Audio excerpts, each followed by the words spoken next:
Welcome back to Vex Offroad. Today we are going to tackle making some new control arms for this stretch. If you missed the first episode, go back and watch. We cut out a lot of the body on this bad boy and mounted up these 8-inch TNT stretch corners, which are beautiful, if I must say.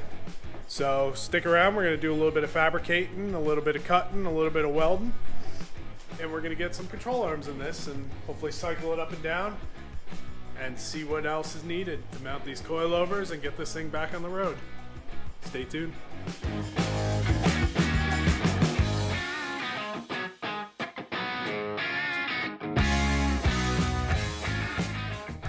So it looks like I'm going to get pretty lucky.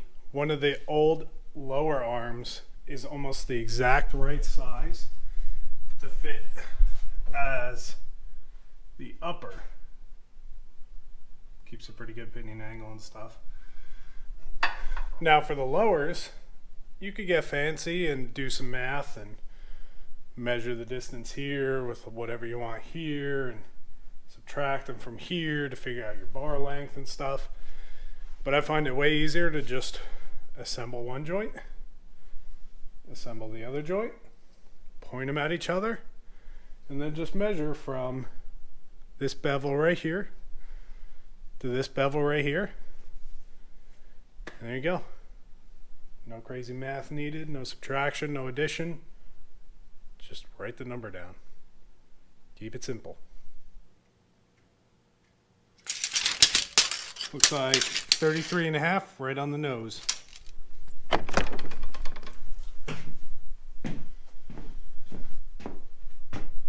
Two-inch quarter wall DOM. Ugh. Go. Soon to be our new lower control arms. What did I say, 33.5? I don't remember. I'll have to go back and look.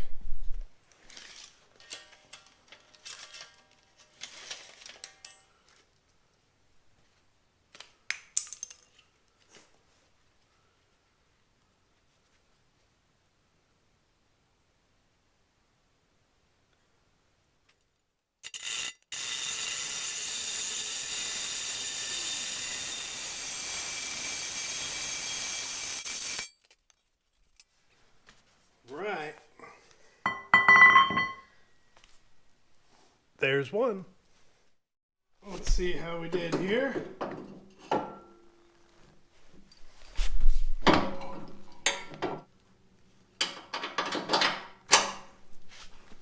All right. Looks like we're right on the money.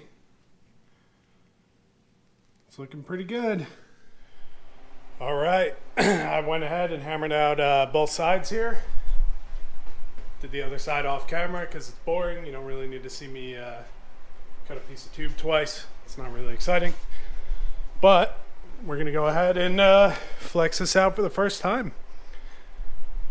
I had to push the bungs in pretty tight, so I didn't even tack weld them. They're in there pretty good press fit. So let's see what hits.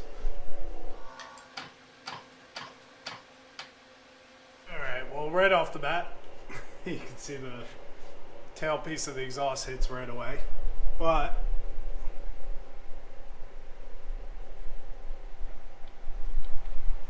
definitely gonna have to do something about that up there. We'll see. Probably notch it out or something, or just cut the bracket way down, because you can see I'm using the the bottom holes there, so should actually work out pretty well. Here's a better angle of that upper control arm bracket where it's almost meeting the cross member here. You can see just a bit of a shave would probably take care of that. Jack it out. That's at full extension, so full droop.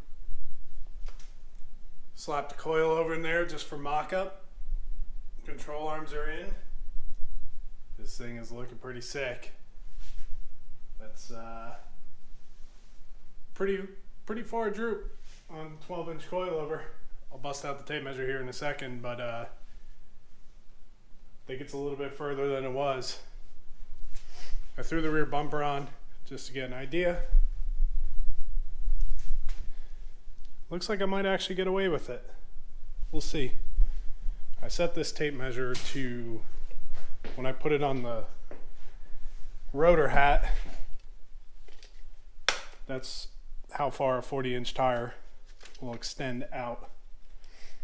So at full droop, nowhere near that, even if I were on the top of the rotor.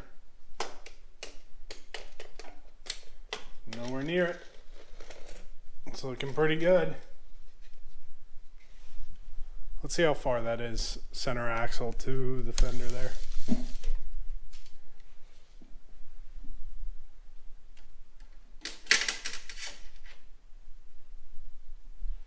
35 inches, almost nearly 3 feet of droop. Not bad. Not bad. Show you what I did with this shock bar. So I thought this bar actually wasn't going to work because of the angle I was holding it on. Turns out I'm just an idiot and I was holding it the wrong way. So let me turn a light on here for you. I don't know if you can see that. See the way it's straight up and down? I was holding that horizontal. Turns out that's not the way you got to do it. So it makes everything nice and tidy. Like I said, I already threw a coilover up under there just to give it a shot. It looks pretty good.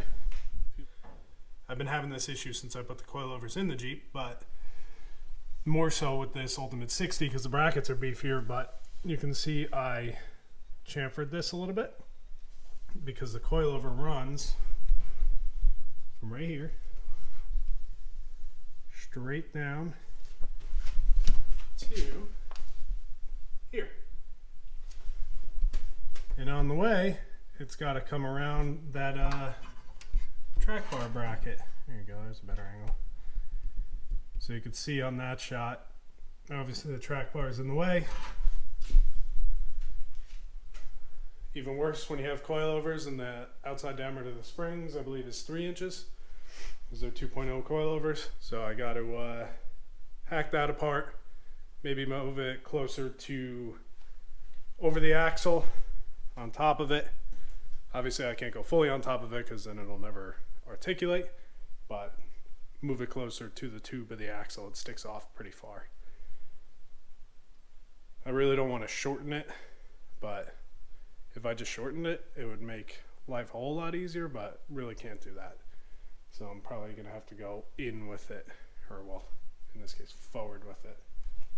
So stay tuned. We're going to keep wrenching. I'm going to throw this other coil over in here and probably tack up the shock bar, whatever you want to call it, shock mounts, upper shock mounts, and see what it does. I don't know.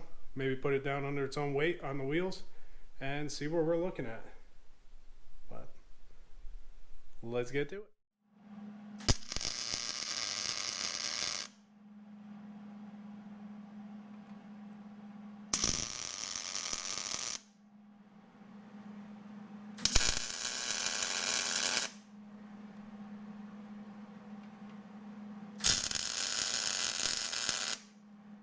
There we go. Control arms are all mocked up, tacked together. The rear upper shock bar is now in. I took out the track bar bracket for now. That's all tacked in, good to go. I had to replace a couple spherical bearings. Went ahead and did that quick. Let's what do you say we put this thing under its own weight and see what it looks like, huh? It's got no track bar, so hopefully it doesn't fall over, but I think we'll be all right. Okay.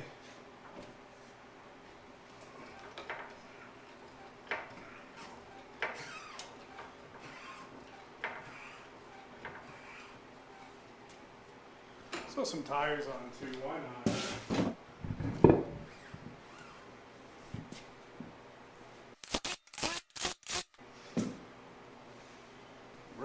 Brother.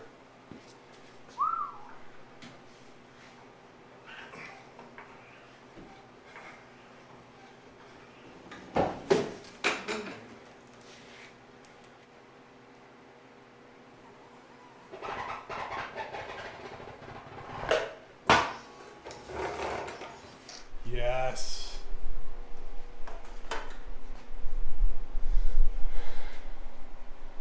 That looks sick, dude. So jacked. That looks so sick.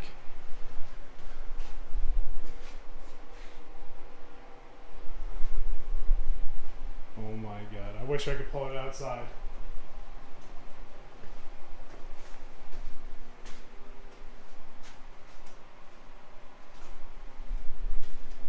Looks like my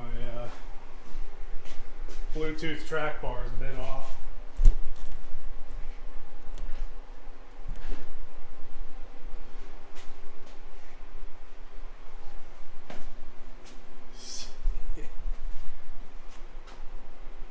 God damn.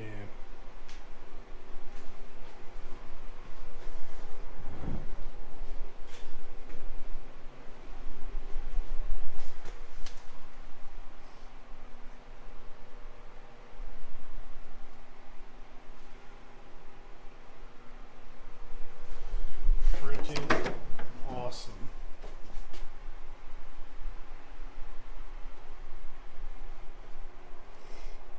Still gonna have to cut this off, but that's all right. All right, it's getting pretty late. That was my goal for tonight, and we hit it. So I'm gonna clean up here, and I'll see you guys in the morning. Back in the shop. It's a weekday tonight, so we're not gonna be out here too late, but I got a new frame side track bar, which I've already gone and zipped off the ends because they weren't fitting, and we're gonna put that on the frame side. Give you a look in here. I took the axle side and I cut the bracket off. If you remember, I basically just trimmed it and shortened it and brought it closer to the axle.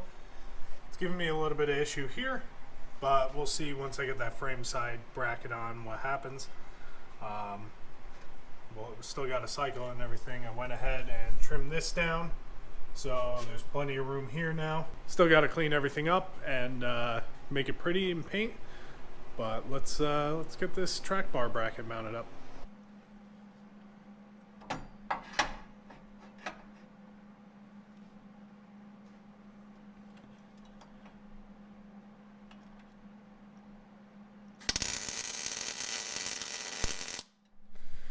All right, in that last shot, you saw me finishing up the track bar mount on the frame.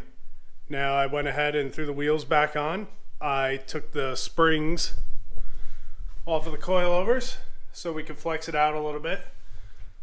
Unfortunately, it looks like this is about how high we're going to be able to stuff up into the fender. It's not bad, but the reason we're losing a couple inches here is because in order to have the right size bump mounts, or in order to have the right size bump stops to prevent it from smashing into this cross member here and the control arm up further hitting another cross member, I gotta leave like an inch or so on the table to prevent that from happening. Maybe one day down the road I'll buy a tubing bender and bend that upper control arm or make a new one that's got a kink in it, because the one that comes with the Barnes four-wheel drive kit, as you can see, has a bend in it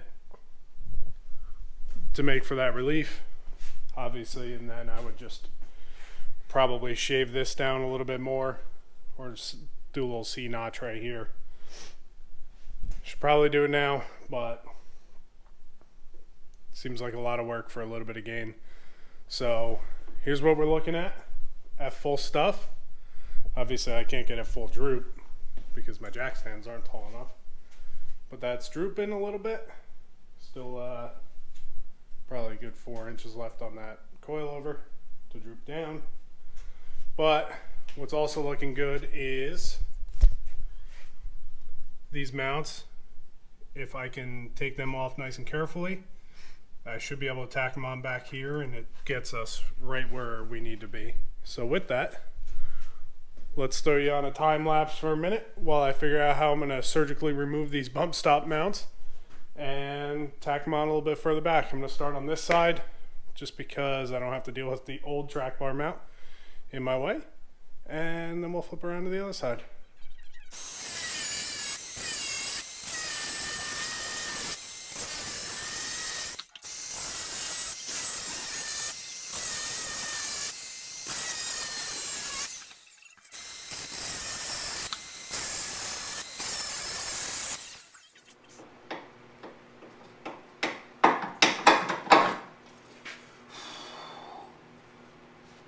fought me on that one. Now let's clean her up.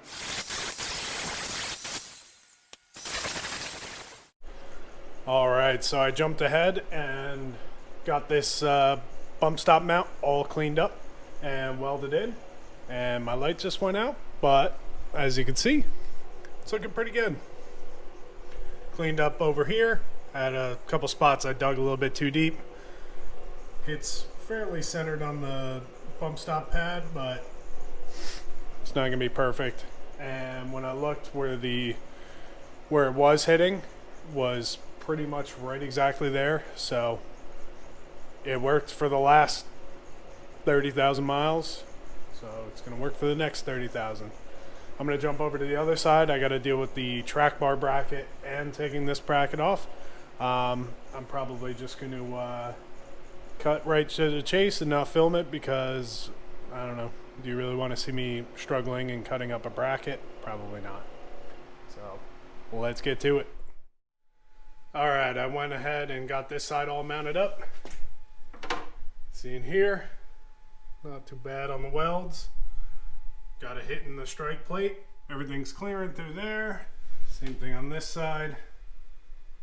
A little hard to see with the caliper in the way. This is obviously at full stuff. Still slightest bit of clearance here.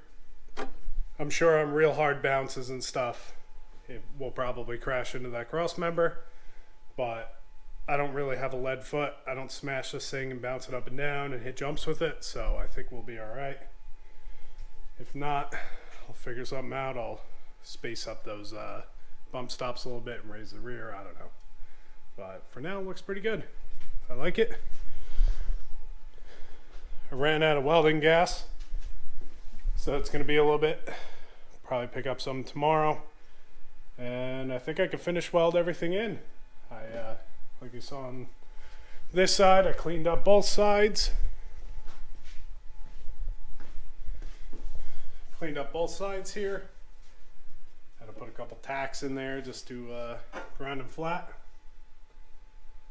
But yeah, it's looking pretty good. I might just go ahead and whack these off a little bit. But other than that, I think we're money. Pretty excited.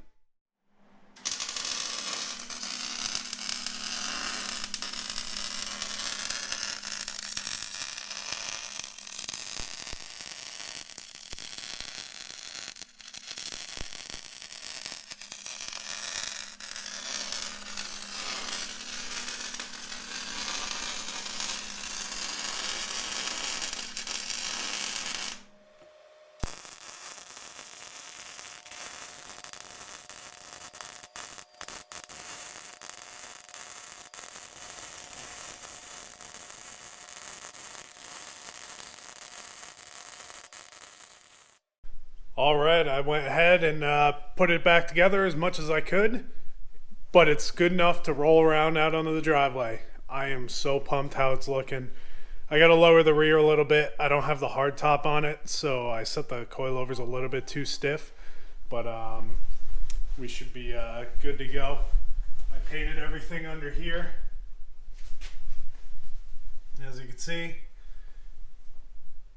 Tidied everything up. I set up the brake lines. I don't know if you can see that in there, but they're all firmly put in there. It's front wheel drive right now because I still got to get a drive shaft made because this little thing ain't going to be working anymore. I need one that's about 10 inches longer, so I got to measure for that still.